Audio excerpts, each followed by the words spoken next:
Hello mga mommies at soon-to-be mommies! Kung malapit ka ng manganak, sigurado ang excitement at kaba ay sabay na nararamdaman, di ba? At syempre hindi natin maiiwasang magtanong, paano ko ba malalaman kung malapit na talaga? Kaya naman sa video na ito ay pag-uusapan natin ang mga signs na malapit nang magsimula ang labor. At bibigyan ko kayo ng ilang tips kung paano maghanda ng maayos sa huling linggo ng pregnancy. Let's get started! Alam ko na ang bawat pregnancy journey ay unique kaya hindi pare-pareho ang nararamdaman ng bawat mom-to-be. Pero may mga common signs na madalas mangyari kapag malapit na talagang magsimula ang labor. Kung natututunan mo na ang mga signs na ito, magiging mas madali ang paghahanda. Number 1, pagbabago sa kanyang belly.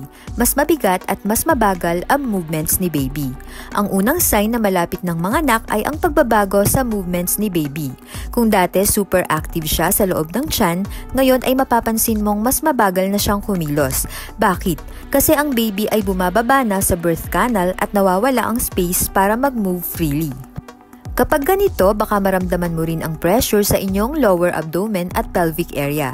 Normal lang ito pero kung medyo uncomfortable ka, makakatulong ang mga pregnancy belly bands. Ang mga ito ay nagbibigay ng support sa iyong tiyan at likod kaya't mas magaan ang pakiramdam habang naglalakad o nakaupo. Kung gusto mong makita ang mga options na ito ay ilalagay ko na lang ang link sa description box. Number 2, pagdami ng Braxton Hicks contractions. Ito ay tinatawag na mga practice contractions. Hindi siya masakit pero mararamdaman mong may tightness sa iyong tiyan. Minsan mahirap i-distinguish kung ito na ba talaga ang actual na labor pero kadalasan hindi ito regular unlike sa mga real contractions. Kapag nangyari ito, magpahinga lang at relax. Kung gusto mong maging komportable habang nagpapahinga, ang mga maternity pillows ay malaking tulong. Makakatulong ito sa pag-align ng iyong katawan para kahit matagal kang nakahiga o nakaupo, hindi ka madaling mangawit. Kung interesado ka, may mga variety ng maternity pillows na available, makikita nyo ang link sa description box. Number 3, pagdami ng vaginal discharge o bloody show.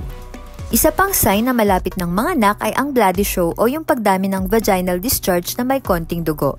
Ito ay isang mucus plug na lumalabas habang nagsisimula ang cervix na magbukas. Hindi ito masakit pero ito ay isang signal na malapit na ang labor. Kung nakakaranas ka ng ganito ay maaaring magamit ang maternity pads para makontrol ang paglabas ng discharge. Hindi ito kakaibang experience kaya't ang mga absorbent maternity pads ay talagang makakatulong. May mga hypoallergenic pads din na available kung sensitive ang balat mo. Para sa mga options ay ilalagay ko ang mga links sa description box para mas madali mong makita.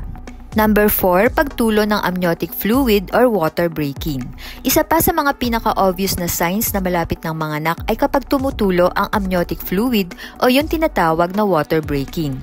Hindi lahat ng mommies ay nagkakaroon ng dramatic na water breaking sa public places, pero kung ikaw ay nakakaranas nito, ibig sabihin ay malapit na ang delivery. Huwag magpanik kasi kung mangyari ito, ang importante ay naka-ready ka na. Siguraduhin ready ang iyong hospital bag at may mga extra towels at pads kang nakahanda. Ang waterproof mattress protectors ay makakatulong din kung mangyari ito habang natutulog. Para sa mga moms na naghahanap ng hospital bags at gamit na may kasamang waterproof protection, may mga options din sa description box para madali nyo silang makita. Number 5, lower back pain at pelvic pressure. Habang ang baby ay bumababa sa pelvic floor, maaari mong maramdaman ang lower back pain at pelvic pressure. Magiging mas mabigat ang pakiramdam sa iyong tiyan at likod habang nagiging ready na ang katawan mo para sa labor. Para ma-relieve ang pressure na ito, subukan ang heating pads o back massagers. Makakatulong ito para magbigay ng comfort at magpahinga ka ng maayos. May mga back support belts din na available kung kailangan mo ng dagdag na support sa iyong lower back. Kung interesado ka, ilalagay ko ang mga links ng mga ganitong produkto sa description box. Number 6, nausea at diarrhea. Some women experience nausea at diarrhea bago magsimula ang labor. Parang ang katawan mo ay naglilinis bilang paghahanda sa childbirth. Huwag mag-alala, normal lang ito pero kailangan mong maging hydrated at magpahinga ng mabuti. Kapag ganito ang nararamdaman mo ay uminom ng electrolyte drinks o coconut water. Makakatulong ito para mapanatili ang iyong energy level at hindi maging dehydrated. Laging tandaan na kahit nakakaranas ka ng discomfort, ang pinakamahalaga ay ang hydration at nutrition. So mga mommies, yan ang mga common signs na malapit ng manganak. Kung nararamdaman mo na ang mga signs na ito, maging alerto at handa sa mga susunod na steps. Huwag mag-alala, ito'y bahagi ng proseso at hindi mo ito kailangang daanan ng mag-isa. Kung naghahanap ka naman ng mga produkto na makakatulong sa iyong pregnancy journey, tulad ng maternity pads, belly bands, pillows at iba pa, ay ilalagay ko ang mga links na mga recommended products sa description box. Makikita nyo roon mga mommies ang mga options na pwedeng makatulong sa inyong comfort habang nalalapit na ang iyong panganganak. Kung nagustuhan mo ang video na ito ay don't forget to hit like, subscribe and i-click ang notification bell para updated ka sa mga susunod na videos. Salamat sa panonood at good luck sa iyong labor journey.